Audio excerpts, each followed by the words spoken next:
We are rolling. Action. Good morning. It's the afternoon. Good afternoon. Welcome back. You may notice that we are filming at a slightly different time of year than the previous video. As you can see, the hydrangeas are not blooming right now. They are just coming into leaf and getting some buds. So hopefully in the next few weeks or month we'll have some flowers. We'll see. It's currently mid-May, so yeah, a lot of things leafing out and blooming here. And today we're going to be going in the back again, but this time we're going to be showing you our back orchard. Unfortunately, the footage that we got of the orchard when we came back in autumn was really bad. It was very shaky and we didn't want to make people nauseated. So we're reshooting today. And I'm going to try to point out the differences between what was already here and what we have done since then. Obviously, you can't really see some of the things that we've done, but I'll just try to explain it and point it out as we go along. So, let's go. One big difference, puppies. Scooter. On, Scooter. And Spartan. Oh, no, come back in. Well, we'll get them back in. But yeah, the dogs just arrived about a month ago from the US. They're very happy to be here and they have lots of space to run around. So yeah, it's good. Checking out something. But we're gonna pause for a second while we get the dogs back in here so they don't escape. Yeah, I have friends. You may also notice this very beautiful pile of insulation, if you can call it that, from the grenier. We actually recently pulled this out a week or two ago, I think, because it was just installed completely incorrectly and wasn't doing anything at all. So yeah, we pulled it out. We have to take it to a déchetterie to get rid of it, and we're going to be putting up some new insulation up there after we fix the leak in the roof, which we talked about in our West Wing video. Let me see if I can figure out how to link that video here. But anyway, yeah, check that video out if you don't know what we're talking about, but let's proceed with our orchard tour, back orchard. As you first come in, there are these little fences. Yeah, fence. They're not the most beautiful things in the world. Thankfully, we do have these clematis coming in to help disguise some of the ugly, but I don't know if this will really stay here long term or not because it doesn't serve any real purpose. We don't use it. There's no gate here, so you can't really block it off, and it's just kind of ugly. So I don't know, it may or may not stay. But we do have some clematis coming in. This one here is just thriving. It's got several blooming already, but just look at how many beautiful flower buds we have. So that's really nice. If we do take out this fence, I will try very carefully to preserve the clematis and maybe move it somewhere else. We'll see. And then when you come this way, we have also planted, please don't be eating my ranunculus. We have planted, they're just starting to come up. Oh no, he totally has been. No, that may have been me. Oh no, this was the weed whacker? Yep, I didn't know there was stuff planned there. Well, we may not have ranunculus. I had planted some. We'll see if they come back or not. Anyway, we do have this oak leaf hydrangea here. It's doing well and has not been cut down by a weed cutter. We also have a camellia here.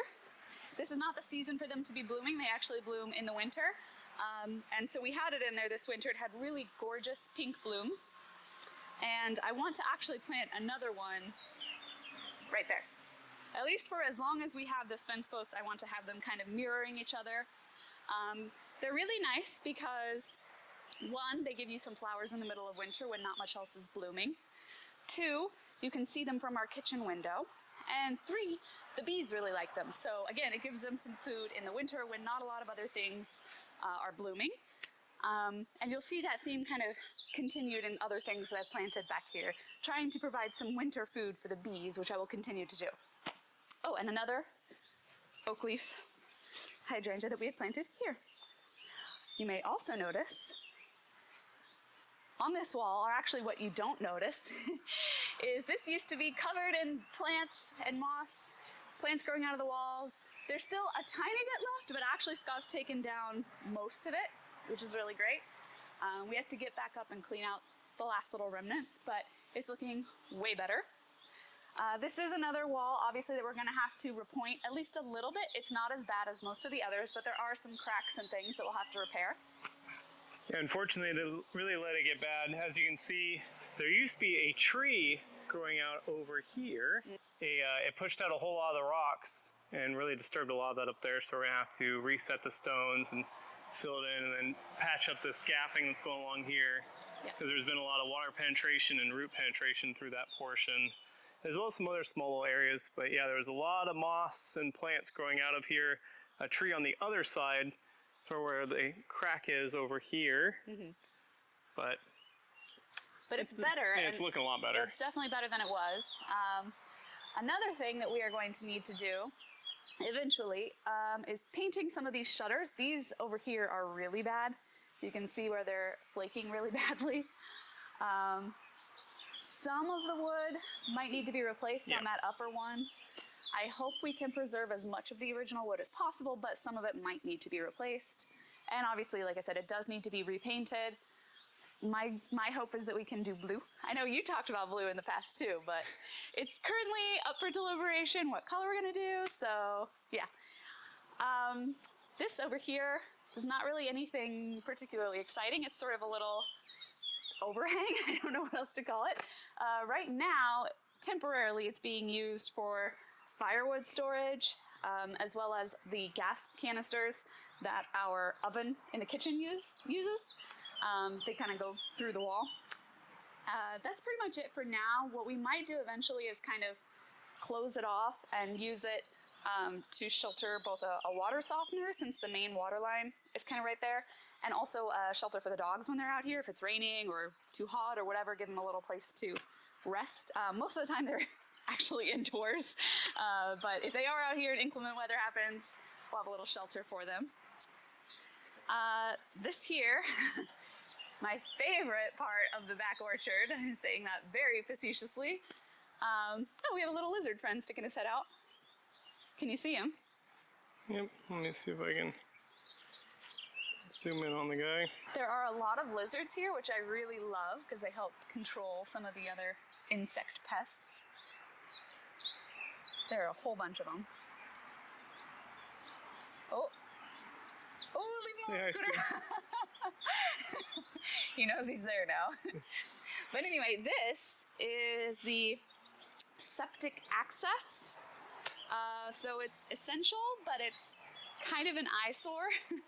I will say one really good thing about this property, one thing that we really liked about it, is that it is one of the few old historic properties that actually has a septic system up to date. Now I know that's so exciting, but it is a big deal actually. The laws changed, it was 2011 or 2012, I think. 2012. Yeah, so the laws changed then, and so a lot of these historic properties have outdated septic systems, and they're actually less environmentally friendly, which is why they changed it.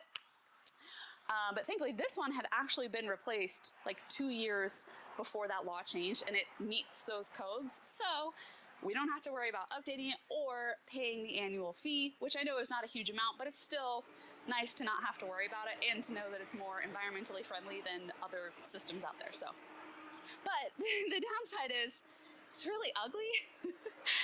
So we're trying to think about what we're gonna do with it to make it more aesthetic. We have a few ideas in mind, but I'd like to hear what you guys think. Let us know in the comments, what would you do to beautify this ugly? Like I said, we have some ideas. We're still kind of brainstorming. It's not one of those priority projects compared to some of the more stability related issues, but down the line, it's a beautification project. Scooter. Oh no. Scooter, get out of the pond. Get out of the pond. We have our little bird feeder here. Very cute. During the winter, the birds are all over this thing because we keep it full of seeds and little fat balls and things.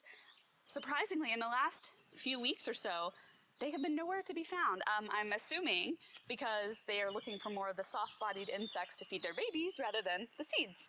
So it's here, but they don't really seem to need it or want it. So no problem. It'll be here in the winter when they do need it. Yeah, we used to have another one mounted over underneath the covered area, but I accidentally knocked it off by running into it with my head. Yeah. And I still have to pull up some more of the grass from the seeds that the birds had dropped. Mm-hmm. And then over here, this goes towards the river. This fence is, I don't think we're gonna keep the fence as it is.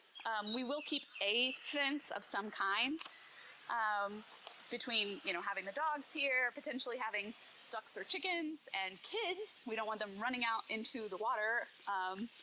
So we might end up replacing this with something that looks a little bit better. It's kind of a mess right now. It's sort of, if you look up close, it's kind of a hodgepodge of like different kinds of wires and things. Chicken fencing, Yeah. garden paneling. Yeah, it's kind of a mess. And so are a lot of the plants. We have actually been trying to clean it up bit by bit, and we have done some, which I'll show you, but some of the plants are not looking so great. Some need to come out. We have some nice roses here. I think they're beautiful. They're just coming into bloom and they smell amazing. We have some honeysuckle, which grows like a freaking weed. I want to love it because it blooms prolifically, it smells amazing, but it also is a bully and it takes over like every other plant nearby. So yeah, we might be getting rid of this. We do want to put some sort of a gate. I feel like this sort of area makes the most sense. We'll just take out the honeysuckle and put one in here. This actually is another clematis. It had some blooms, but they're kind of fading now. See, they're starting to disappear. And then we have some more roses. This one, I think, is on its last leg and might have to come out. This one we had to tie up because when we found it, it was smothered in honeysuckle yet again. This one had been just completely, like everything you see extending out to about here was all honeysuckle. I'm not kidding you. It doesn't look like it now, but this was all honeysuckle. There used to be a fence, little mini fence came in right there. Yep. And all that honeysuckle there ran all along here and was just came out to where that fence ended. Yeah, it was like right about It was just here. full honeysuckle bush just smothering Yeah. everything you see back here. Yeah, so like these roses were getting choked out and they had not been tied back, so they were all just kind of flopped forward like onto the ground, like literally flopped like this. So we just had to tie them up. It's not the most beautiful shape in the world, but it's, for now, we're just trying to get them back to a slightly healthier shape and position, and then next year we'll be able to try to prune them into a more aesthetic shape, hopefully. I really think we should just get rid of the honeysuckle and put other things here because it's just gonna keep crowding everything else out and growing like a complete bully. Our neighbor too has said, you know, honeysuckle is basically a weed here. So I think we want to grow something else. There's honeysuckle everywhere. And honestly, it causes more trouble than it's worth, in my opinion, when we can put so many other beautiful flowers back here that won't be so aggressive in their growth that they kill other things. So we'll see. But this is another example of a plant that had been choked out by the honeysuckle. This is a rose. Look at that. Look, all of this was honeysuckle up to like here, you know, just beyond the tip of my fingers. It was that tall. I'm not exaggerating. We'll try to find footage. It was that tall. And so that is how high the rose had to grow just to like compete with the honeysuckle and to get sunlight. So that is why it's this crazy shape right now. We're gonna try to get them healthy again without the honeysuckle crowding them out, and then try pruning them a little more over this next year or the next few years to get them back to a healthier place. These are all baby cherry trees from this guy. This is a cherry tree. And I'll be honest, it's not the healthiest cherry tree. As you can see, something happened to it sometime in its past. This was all here before we got here, where it was so split open. And this year it produced very, very, very few flowers. And now, as I'm looking at it, there's not a lot of fruit on this at all. There's like a few little cherries here and there, but like just a tiny, tiny fraction of what the other cherry trees have on them. So I think this one is just not healthy and probably will need to be taken out and replaced with something else. Probably not another cherry because, as I'll show you, we have a ton of cherries, so we don't need any more. But we also have all these volunteer baby cherries here. So these, I'll be honest, I don't know what we're gonna do with these. We might put them across the river into sort of the riverside garden future orchard. I don't know yet. Or maybe we'll dig them out and see if anyone wants to like buy them or take them or something. They can't really stay here. It's not a great spot for them. But yeah, we gotta figure out what we're gonna do with these. So we have some more honeysuckle. Basically from here, you can see this is what it was like. Just honeysuckle on honeysuckle on honeysuckle. There's too much of it. And this is after Tom spent days trimming it out, and we spent time ripping it out and carting it off, and there's still so much of it. And you can see what I'm talking about when I say there are still other plants. Help me! Exactly, they're like buried in here, and we want to save them. They're beautiful roses. There's some you can see back there getting choked out. There's some here. Look at this. Look at all the little future rosebuds on this thing. And it goes along the whole way, the whole fence. You see all the way back. There are more roses and things that I think used to be here, are still here if they're lucky. And they've just been totally choked by the honeysuckle. So it's gotta go. The honeysuckle has to go so we can have other things here.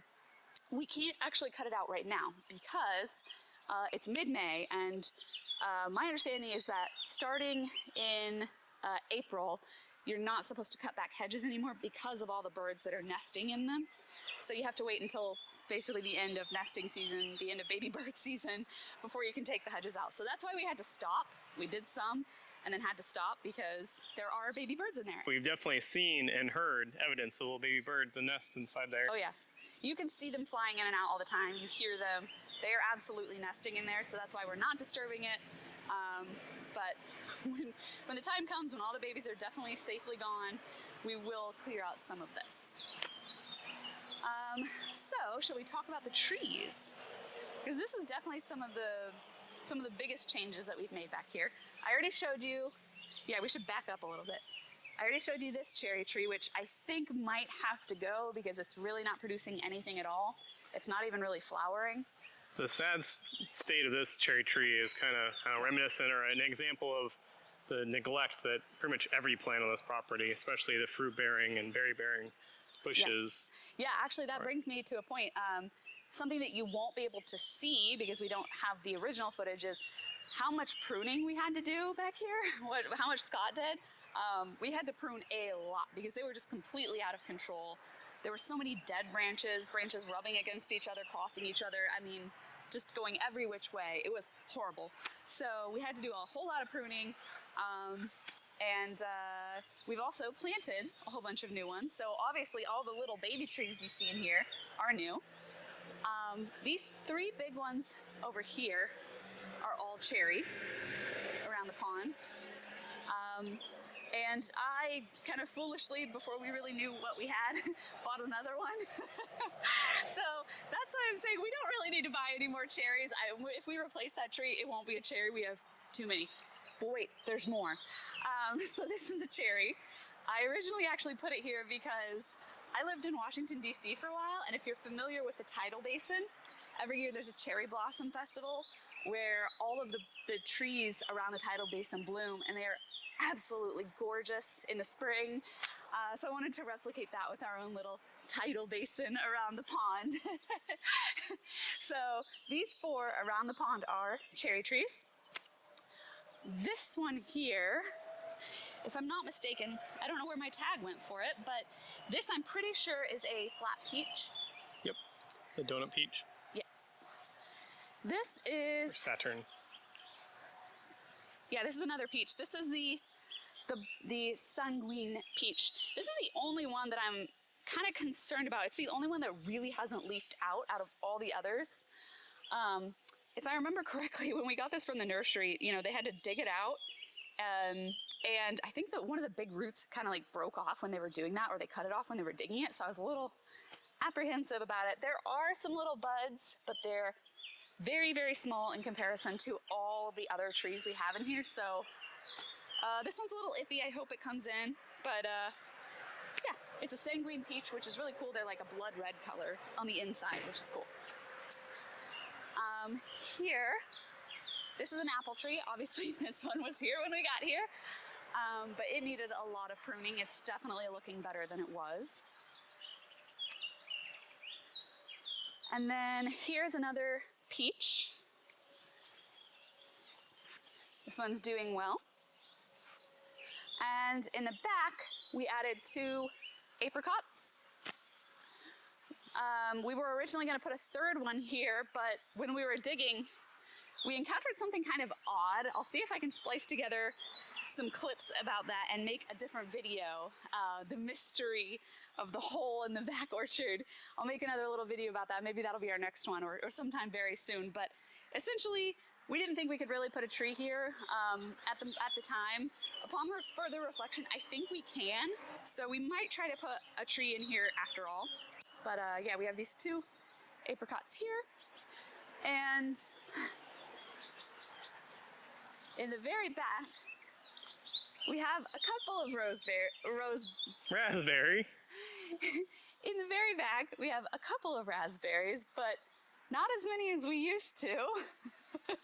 Yeah, kind of a sad story here. I had planted several raspberries, I think 8, maybe 10, I don't remember. And they were growing, and then we won't name names, but they got mowed over. And I was very sad.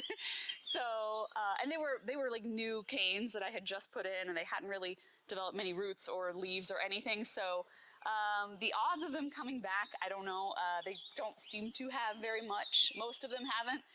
So Scott actually came and planted some new ones back here for me after I was all sad about losing all my other ones.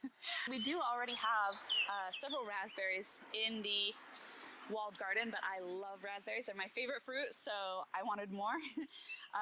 I'll make them into preserves and freeze them and everything, so we have lots and lots of raspberries for throughout the year. But yeah, my original idea is we can grow them up and train them to this bamboo that's already here. The bamboo we are happy to keep in check because it keeps encroaching out on the lawn. We've had to cut it back a couple times already, to be honest. And you can even see over here, it keeps growing this way, much like the honeysuckle. It just keeps encroaching past its boundary of where it should be. And we don't want it taking out everything else around it or taking over our yard. So yeah, we have to keep it in check or it'll just grow forever. It's nice for the privacy, but I just hate how much it encroaches on everything else. Anyone who knows me knows I hate bamboo. I actually agree with you. It is, it's invasive, and it's, once you have it, it's there forever. And I don't love it. So we're just kind of trying to keep it in check.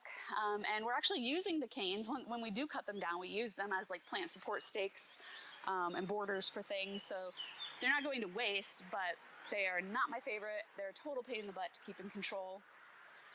But they're already here, so we gotta work with it. Hello friends, this is Brittany from the future. I realized we forgot to show you one of the biggest cherry trees on the property. Right now you're seeing a picture of the huge wild cherry tree that is also in the back orchard. When it is fully in bloom in mid-April, it is absolutely gorgeous and absolutely chock full of cherries. So that is why I say we do not need any more cherry trees. We have plenty. And then lastly, back here in the orchard, actually almost lastly, we have our pond, which I love. It needs some more work. We have been working on it. I've been planting, all of these plants that you see around the border are new. It's not done. I'm going to put an actual border around it to help keep some of the grass in check, make it a little easier to keep the grass and the other weeds down. But a lot of these, well, some of them are meant to be winter blooming plants so that my bees have some food. Oh, our little frog just went underwater. So we had to cut in to show you. We just spotted our little frog friend who lives here. I think it's a female frog because we did see some frog eggs in this pond, which is really exciting. That's part of the reason why it looks the way it is. Yes, we didn't want to rip everything out because we know, one, there were frog eggs in there, but also, two, there are a lot of newts living in here. We've seen several. And we know that they're laying their eggs this time of year, and they a lot of them, a lot of species of newts do them like in the roots or the leaves of plants that grow in water. So if you start ripping those out, you're killing all their babies. So we are not doing that right now. We will wait. I've spoken to somebody who's kind of an expert in this, and he suggested that if we need to clean stuff out, wait until late autumn on a cool evening, and then you just kind of want to gently lay the plants on the side of the pond very close to the water, so that if there is anything alive in there, it can still get back to the water if it needs to, and you're not killing a bunch of babies, which is not something we want to do. So we can put up with some of the plants and stuff in here for now to let the babies live and grow until we can clean it out later in the year. We did put some lilies in here. Oh, sorry, Froggy. We need to actually repot them. That's why they still have their little labels on them, because we need to pull them out and repot them into something bigger. But then, yeah, we've also been planting flowers along the border here. So we have roses, some lavender, some campanula, bruyere, or heather if you're an English speaker. Let's see, some soapwort in here,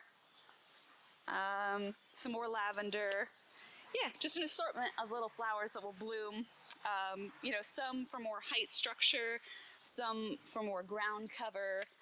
There were some lupine seeds in here, but I'm actually not seeing them at the moment. So I had seen them come up a week or two ago, but now I'm not. So either they suddenly died or something got to them. I'm not sure. Kind of a bummer.